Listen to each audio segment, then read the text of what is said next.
Salut les lectrices et les lecteurs! J'espère que vous allez bien et que vous avez passé une bonne semaine, que vous avez eu de bonnes lectures et que votre pile à lire descend doucement. Avant de vous parler des 4 lectures que j'ai faites cette semaine et dont je vais vous faire la chronique aujourd'hui, je voulais vous faire juste un tout petit point sur Les Grands-mères dans l'espace, mon roman qui est sorti le 6 juin. Sachez que maintenant il est disponible en version papier, donc ça c'était déjà le cas la dernière fois, donc sur la Fnac, sur Amazon, en librairie, sur commande et aussi à Cultura. J'ai une gentille lectrice qui m'a dit « Ah ben moi j'ai réussi à le voir sur Cultura, donc c'est trop cool parce que je savais pas que ça allait être le cas. » Et il est donc aussi disponible en numérique, donc vous pouvez le trouver en numérique sur Kobo, donc c'est l'application liée à la Fnac, ou alors sur Kindle, là c'est l'application liée à Amazon. Et sachez que peu importe où vous l'achetez, vous pourrez dans tous les cas le télécharger en EPUB, donc même si vous n'avez pas une liseuse ni Kobo ni Kindle, c'est pas grave, vous pourrez quand même le lire en numérique. Et sachez qu'il n'y aura pas, en tout cas pas pour l'instant, de version audio parce que produire un livre audio c'est énormément de travail, ou alors énormément d'argent. Voilà, pour l'instant, je vais être obligée de me contenter des versions numériques et papier. Si un jour j'ai la possibilité de le faire en audio ou même de le faire traduire, ça sera avec plaisir, mais c'est pas au programme pour tout de suite. S'il y a des évolutions de ce côté-là, je vous en ferai part. Ensuite, vous voyez, ma bibliothèque est enfin en place, mais ne vous inquiétez pas, j'ai bien fait la vidéo que j'avais prévue de rangement de bibliothèque. J'ai juste pas eu le temps de la monter. J'espère avoir le temps cette semaine et voilà, vous la fournir dans la semaine, sinon ça sera la semaine prochaine. Je fais au mieux, mais vraiment avec la sortie de mon roman, j'ai eu beaucoup de choses à gérer. Plus ben voilà, les vidéos un petit peu classiques, etc. Plus la préparation de la vidéo Un mois un pays de ce mois-ci qui sera un petit peu spéciale. Donc bref, tout ça fait que j'ai pas eu le temps de monter le rangement de la bibliothèque, mais c'est au programme, un peu de patience. Et donc sans transition, je vous propose qu'on passe à mes 4 chroniques littéraires de la semaine. Vous allez voir, ça a encore été hyper varié, mais je pense que vous avez l'habitude maintenant. Et on va commencer par une première lecture que j'ai faite qui s'intitule D'or et d'oreiller de Flore Vesco. C'est une réécriture de conte qui est parue en 2021 et qui fait 234 pages. Alors, c'est une réécriture de conte et plus particulièrement du conte de la princesse au petit pois. Donc vous savez, la princesse au petit pois, c'est ce conte dans lequel un prince, ou enfin voilà, quelque chose comme un gars comme ça, cherche évidemment à épouser une jeune fille, et pour la sélectionner, il va faire passer une épreuve à toutes les personnes, toutes les filles intéressées. Il va les faire dormir sur une énorme pile de matelas, tout en dessous duquel il va mettre un petit pois, et en gros, l'élu de son cœur, si on peut dire ça comme ça, sera celle qui en fait aura senti le petit pois et ça l'aura empêché de dormir. Et parce que du coup ça montrera la sensibilité de cette personne, à quel point elle est fragile, etc. Et donc D'or et d'oreiller, ça va être une critique de ce conte, parce qu'il y avait quand même un petit côté féministe dans cette lecture, et voilà, d'ailleurs c'est clairement indiqué au début du roman. J'ai trouvé ça très sympa comme entrée en matière. Et donc en gros, dans cette réécriture, on va avoir un petit peu ce même principe, donc d'un homme qui va vouloir prendre une épouse et qui va faire passer des épreuves à des filles. Et il y a, bien évidemment, on va retrouver cet immense matelas qui touche quasiment le plafond. Mais vous allez voir, ça va partir après dans plein d'autres choses, dans plein d'autres thématiques. Et personnellement, c'est un conte que j'ai beaucoup aimé. Je me suis laissée happer par l'histoire. Alors, je connaissais un petit peu le conte de la princesse au petit pois. Pas dans les détails, mais voilà, j'avais les grandes lignes, celles que je vous ai détaillées juste avant. Ça a été vraiment un plaisir pour moi de lecture. J'ai adoré comment l'autrice mettait en place son univers et sa déviation du conte en fait. Parce qu'au final, on va suivre 3 jeunes filles de bonne famille qui vont du coup voilà vouloir aller dans ce château, ce manoir avec cette personne, cet homme, et en gros se soumettre aux épreuves.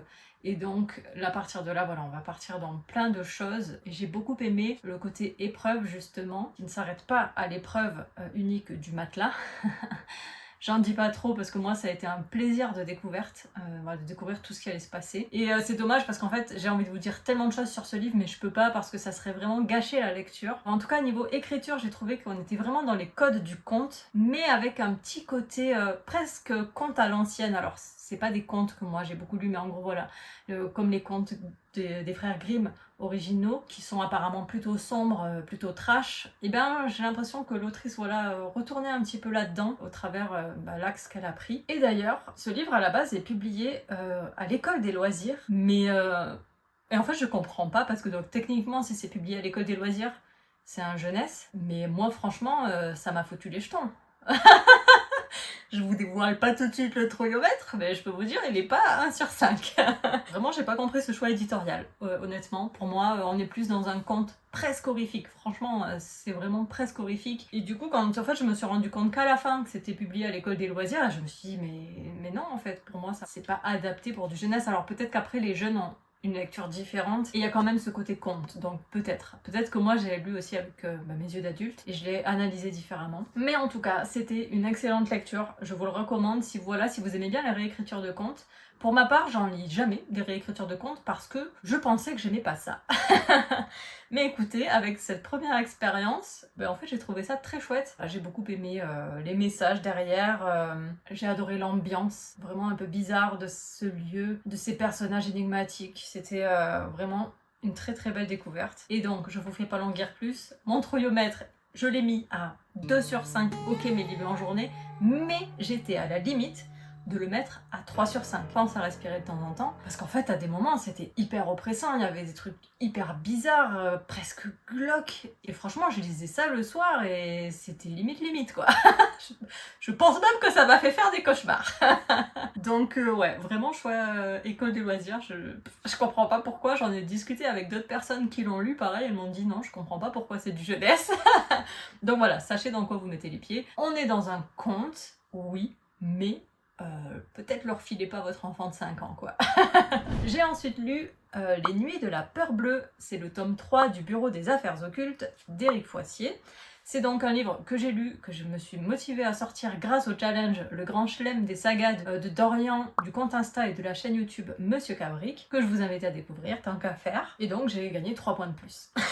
Et ça c'est cool. Et j'ai avancé une saga. Donc ce tome, c'est le tome 3 sur 5. Et la série est encore en cours, je pense. Et ce tome 3 est paru en grand format en 2023 et en version poche en 2024. Et il fait 429 pages en version poche. Alors, moi je l'ai écouté en audio. Je pense que c'était un bon choix de le lire en audio, même si en général j'aime pas trop les policiers en audio parce que j'ai tendance à me perdre. Mais là ça allait bien. Donc ici on est dans un polar historique où on retrouve le personnage principal Valentin Verne, qui est un enquêteur qui dirige ce fameux bureau des affaires occultes où en gros il traite un petit peu des enquêtes un petit peu étranges, à la limite parfois du surnaturel qui se passe à Paris. Parce qu'on est à Paris dans les années 1830. Et donc ce personnage, c'est le personnage qu'on suit depuis le tome 1. Pour moi, c'est une série qu'il faut lire dans l'ordre parce que le personnage de Valentin Verne est très central, justement. Vraiment, son passé, son histoire personnelle est très présente. Au fil des tomes, elle se développe. Elle subit des rebondissements, mais pour moi, elle est très centrale. Même s'il y a des enquêtes indépendantes, c'est quand même, pour moi, pour le coup, là, vraiment l'enquêteur... tout son passé, il a un rôle vraiment très prégnant. En gros, si vous lisez ce tome 3 tout seul, ça n'aura pas beaucoup de sens. Et vous allez vous spoiler les tomes précédents en plus. Dans le tome 3 en particulier, on est donc dans les années toujours 1830, toujours à Paris, toujours avec Valentin Verne et avec le personnage féminin qui est devenu du coup récurrent, qui s'appelle Aglaé. Et on est en période d'épidémie de choléra et il va y avoir des meurtres qui sont commis où on n'arrive pas trop à comprendre de quoi ils sont morts en fait. C'est un petit peu bizarre. Et ils étaient tous atteints du choléra justement et donc voilà, c'est un petit peu étrange. Et donc Valentin Verne va être missionné pour enquêter sur ces meurtres avec Aglaé. On va retrouver le fameux Vidocq qui est présent aussi je pense depuis le tome 1. Alors personnellement, comme d'habitude dans cette série, j'ai adoré le côté historique parce que j'ai appris plein de choses. C'est une période que je connais pas trop, la période française voilà, des années 1830. L'école, ce que j'ai appris à l'école est très lointain. Et là, d'être centré vraiment particulièrement sur l'épidémie de choléra, j'ai trouvé ça hyper intéressant aussi.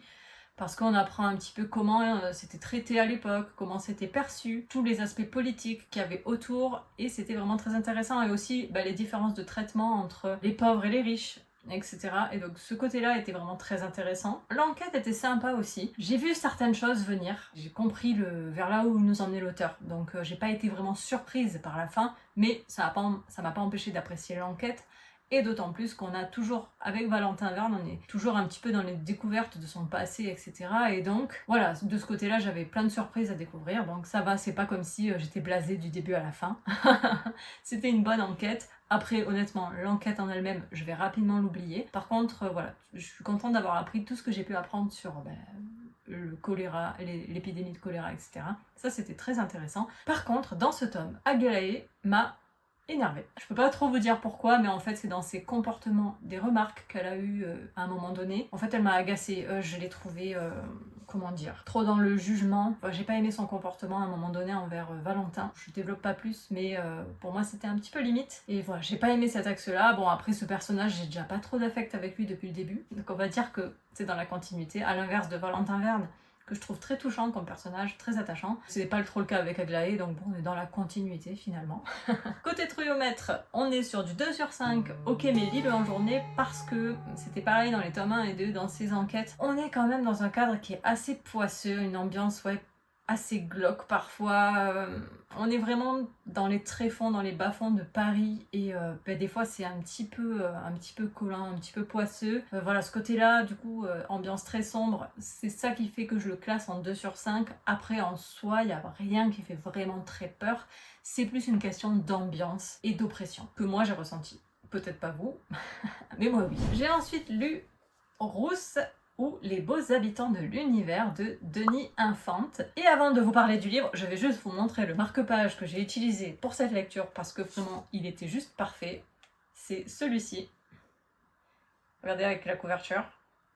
C'est trop bien, j'avais le marque-page idéal pour ma lecture. Un renard, un renard.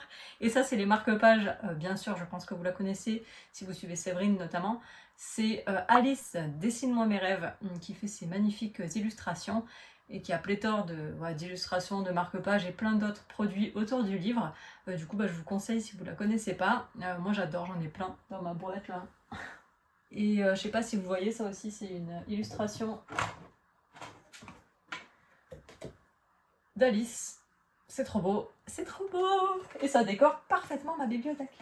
Et en plus, c'est utile parce que les marque-pages, c'est toujours utile. Hop, allez rejoindre ses copains. Et maintenant, je vais pouvoir vous parler de Rousse.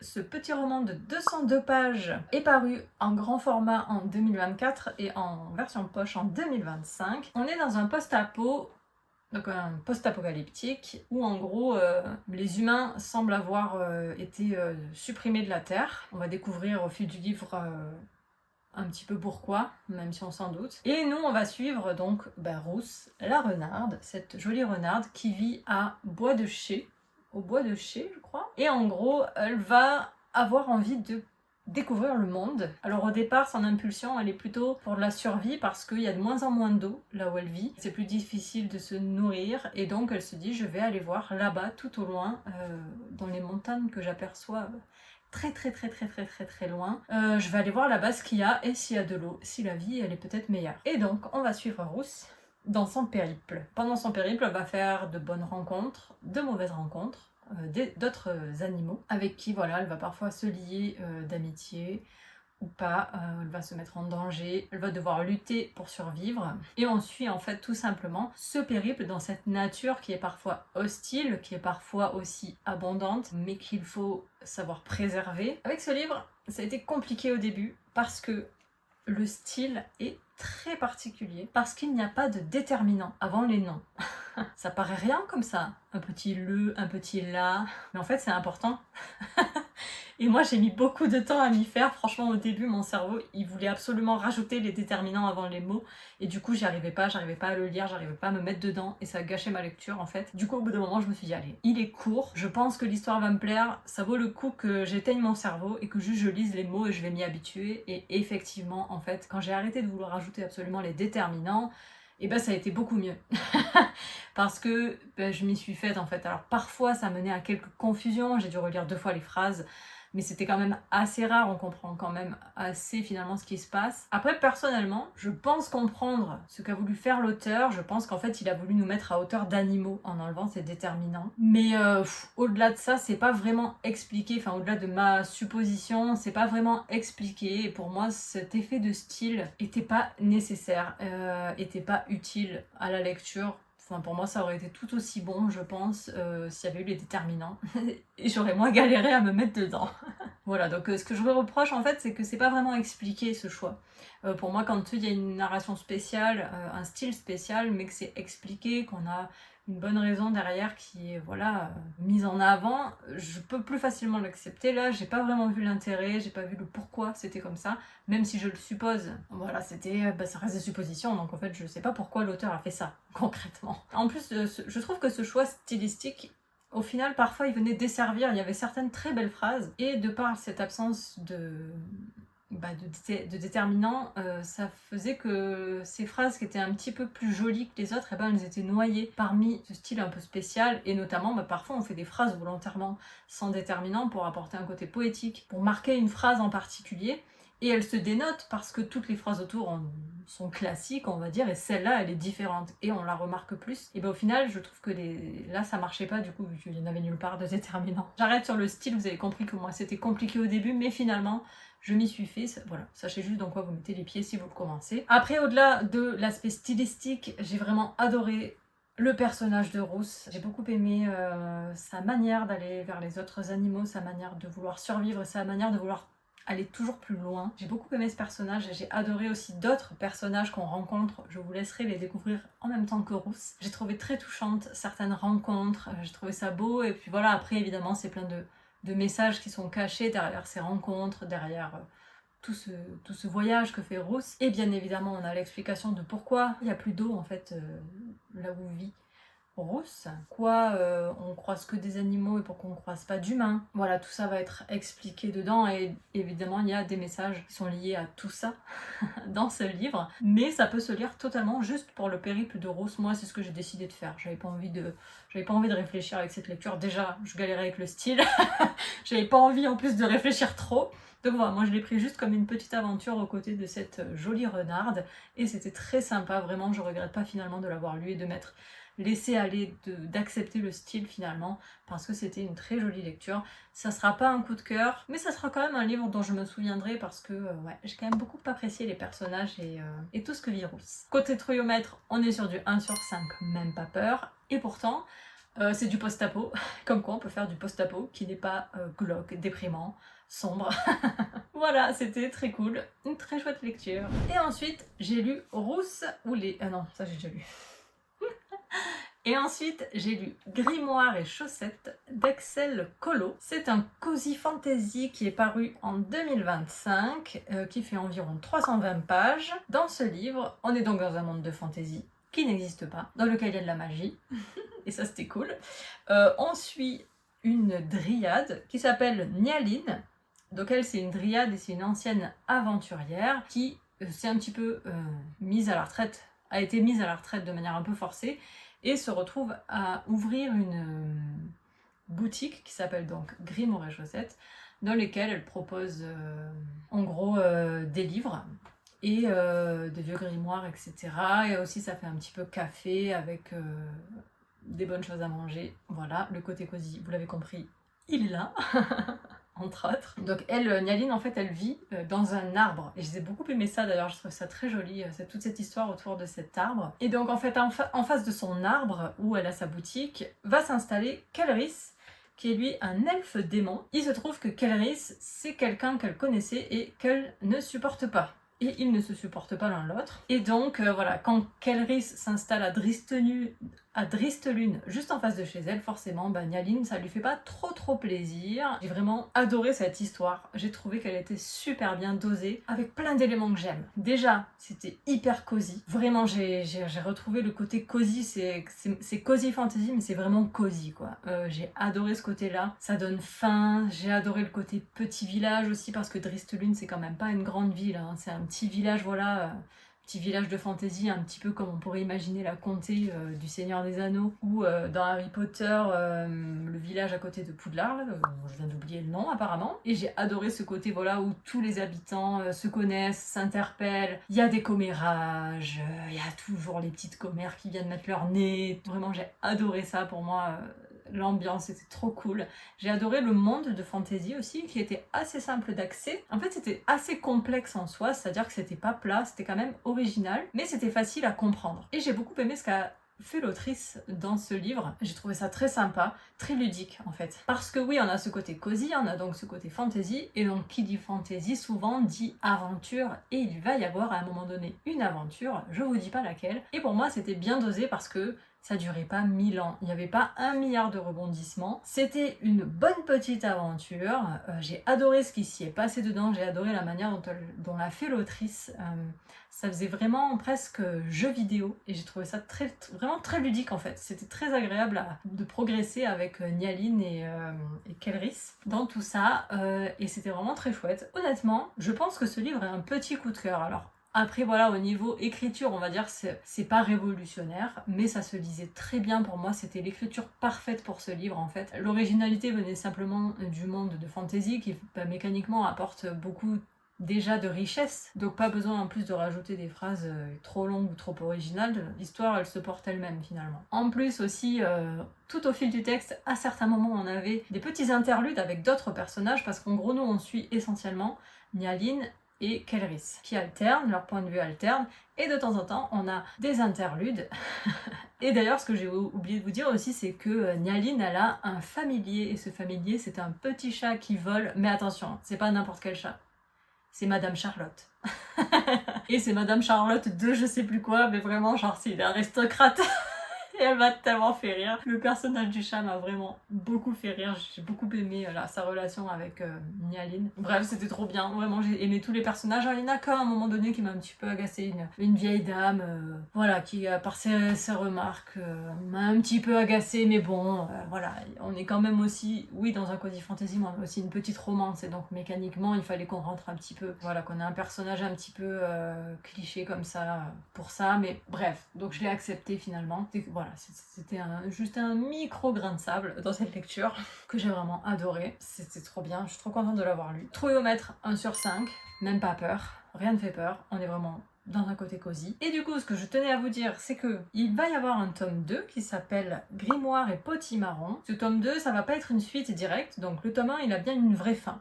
Ça, c'était cool, on a toutes les réponses qu'on attendait. Et le tome 2, en fait, il va être dans le même univers, mais avec d'autres personnages qu'on a rencontrés dans le tome 1. Et donc, ce tome 2, il est actuellement en financement sur Ulule. Donc il y a une campagne Ulule qui est en cours jusqu'au 3 juillet, sachant que de coup moi j'ai participé et les livraisons des livres sont prévues pour le mois d'octobre. Donc voilà, si jamais vous avez envie de la magnifique version reliée ou voilà d'avoir votre livre en avant-première en gros quand les livres seront envoyés, n'hésitez pas à participer, sachant que je crois qu'il y a un pack où il y a les 2 livres dedans. Il y a le tome 1 et le tome 2, si jamais vous avez loupé le tome 1 et que ça peut vous plaire. Bah, n'hésitez pas à aller jeter un œil sur la campagne Ulule de Axel Colo, du coup. Je vous mettrai le lien en description, bien évidemment. Moi, personnellement, j'ai craqué parce que, bon, le tome 1, j'avais hésité à participer, parce que déjà, je savais pas si ça allait me plaire. Et j'aime pas acheter des beaux livres reliés, etc., qui coûtent un peu cher. Bon, là, pour le coup, les prix étaient très corrects. Mais voilà, quand je sais pas que ça va me plaire. Et en plus, j'aimais pas la couverture du tome 1. J'aimais pas les couleurs. Habituellement, j'aime bien le vert, mais ce vert en particulier, je l'aimais pas. Donc c'est très personnel. Mais c'est pour ça que j'avais pas participé au tome 1. La campagne du tome 1, mais j'adore la couverture du tome 2. Et du coup, comme j'ai tellement aimé le tome 1 et que bon, ce tome 2 il est quand même un petit peu indépendant, je me dis, c'est pas grave, j'aurai que le tome 2 dans ma bibliothèque, mais je me fais un petit plaisir. Et donc, bah, j'ai craqué. Voilà. Que voulez-vous, ça faisait trop longtemps que j'avais pas acheté de livre en papier. Voilà. Donc ça refait pas. Mais ouais, par contre, il va arriver donc normalement au mois d'octobre. Au mois d'octobre, je suis en France. Donc là, il va falloir croiser les doigts très fort pour que le livre arrive avant que je passe chez ma grand-mère. C'est là où je vais me le faire livrer. La dernière fois que j'ai fait ça, une campagne Ulule avec un livre qui devait arriver et qui arrivait le lendemain que je sois partie, c'était le livre, je sais pas si vous le voyez là, c'est celui-là. Le livre La cuisine pour les sorciers là, de Gastrono Geek. Vraiment à un jour près, je l'avais loupé, j'étais trop deg. Donc là on va croiser les doigts pour que Grimoire et Potimarron arrivent avant que je passe. Ça serait cool. Et d'ailleurs dans ce tome 2 apparemment on va être avec une bibliothécaire.